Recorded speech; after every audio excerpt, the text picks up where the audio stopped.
రఘు భానులేని సంచలన కామెంట్స్ చేశారు. అసలు పాత్రధారులు సూత్రధారులు వదిలేసి అమాయకుల్ని కేసులు ఇరికించారన్నారు. 70 మంది టీడీపీ కార్యకర్తలపై పోలీసులు అక్రమంగా కేసులు పెట్టారని పులివర్తి నాని ఆరోపించారు.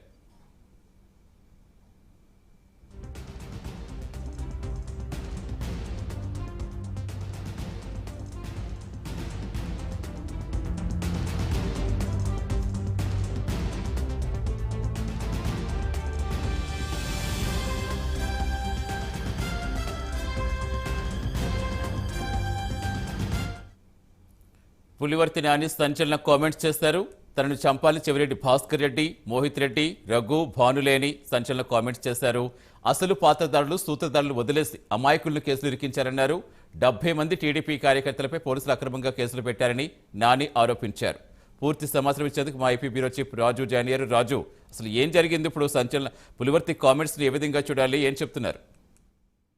రైట్ సతీష్, ఈ నెల 14వ తేదీన ఎన్నికలు ముగిసిన తర్వాత పద్మావతి మహిళా యూనివర్సిటీ దగ్గర జరిగినటువంటి ఘటనకు సంబంధించి టీడీపీ అభ్యర్థి పులివర్తి నానిని అక్కడ ఉన్నటువంటి డిఎస్పీ అలాగే సిటీకి సంబంధించినటువంటి అధికారైన రవి మనోహరాచారి దాదాపు 2 గంటలకు ఆయన విచారించినటువంటి పరిస్థితి. అయితే దీనికి సంబంధించి దాడికి పాల్గొన్నటువంటి వ్యక్తుల వివరాలు అలాగే వీడియో ఫుటేజ్ను నాని డిఎస్పీ కూడా అందజేసినటువంటి సిచ్యువేషన్ ఉంది. అయితే ఈ సందర్భంగా నాని చేసినటువంటి కామెంట్స్ చాలా సీరియస్ గా కూడా ఉన్నటువంటి పరిస్థితి. పులివర్తి ఏదైతే ఆయన మీద దాడి కేసులో కొంతమంది అమాయకులను ఇరికించారని A1 నుంచి A9 వరకు ఉన్నటువంటి వాళ్ళలో దాడికి పాల్గొన్న నిందితున్నారు. మిగిలిన 4 కూడా అమాయకులు అని చెప్పినటువంటి నాని ఆ తర్వాత తనను హత్య చేసేందుకు ప్రయత్నించారని చెప్పేసి చెప్పినటువంటి పరిస్థితి. అయితే దీనికి సంబంధించి ఏదైతే చెవిరెడ్డి భాస్కర్ రెడ్డి అలాగే ఆయన కొడుకు మోహిత్ రెడ్డితో పాటు తమ్ముడు రఘురెడ్డి అలాగే ఆయన అనుచరుడు భాను, వీళ్ళు 4గురే తను చంపాలని చెప్పి చూశారని చెప్పేసి ఆయన చెప్పారు. అయితే పోలీసులు మాత్రం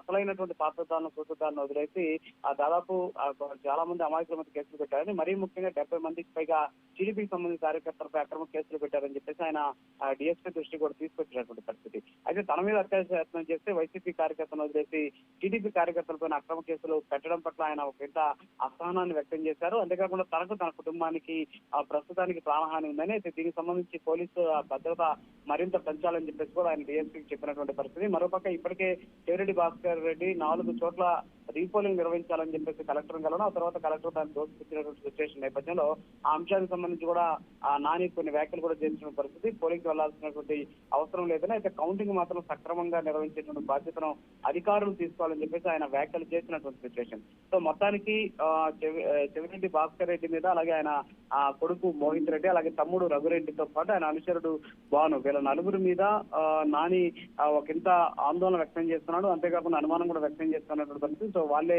తనను హత్య చేసేందుకు ప్రయత్నిస్తారు కాబట్టి వాళ్ళని ఎత్తుకొదిలేస్తారు. ఈ కేసులో వాళ్ళని కూడా అరెస్ట్ చేయాలి అని చెప్పేసి ఆయన కోరుతూ ఉన్నటువంటి సిచ్యువేషన్. సో ఈ అంశాలన్నీ కూడా ఆధారాలతో సహా డిఎస్పీగా ఆయన అందజేసినటువంటి సిచ్యువేషన్ అయితే కనిపిస్తుంది. Satish, right, thank you Raju.